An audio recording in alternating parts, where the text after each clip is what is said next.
Mark Chidley from DLA Piper, you're dealing with the banks, you're dealing with many clients.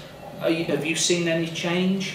I think that the change between the first quarter of last year and the first quarter of this year is that there was just very little activity in the first quarter of 2009. The corporate activity has certainly picked up quite extensively in the first quarter of this year, and as markets will do, they have found solutions and ways round the effectively less availability of bank finance. But overall, I think that one of the distinguishing features of the first quarter has been the number of transactions completing absent debt funding. I think there's just been a rebalancing.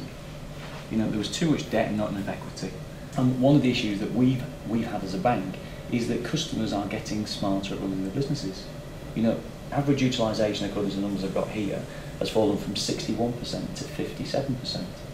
You know, people have destocked. Now, through that sort of 12-18 month period, we're now starting to see people restock.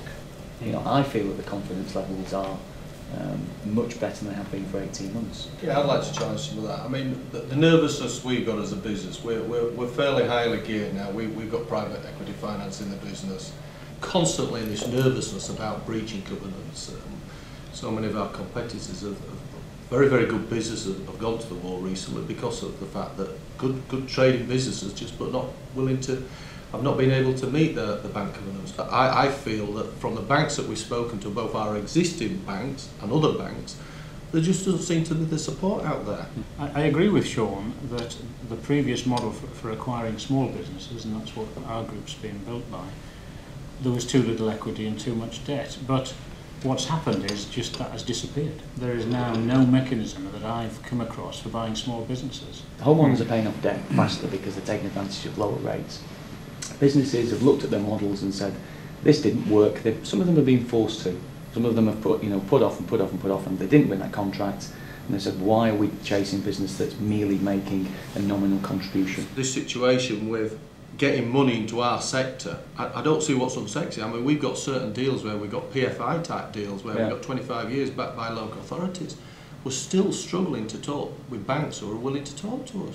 Banks have effectively lost at certain stages confidence to some extent in themselves, in one another and so on, and there's this big rebuilding process that has to go on, not just in people feeling confident with your businesses, but with sort of broader financial markets. The good thing is to hear Sean saying that he thinks that confidence is coming back, because actually that is confidence really from the ground up.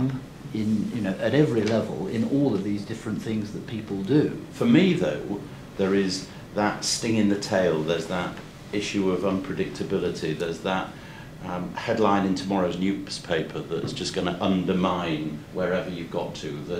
And until that sort of feeling in the knot in the pit of your stomach disappears, for want of an analogy, the business is not on a safe enough footing to want to really go out there and start expanding, to really go out there and have confidence. On the ground, right down there, I think a lot of these people aren't even coming to their banks because the banks would just turn around and say no and they'd switch the lights off.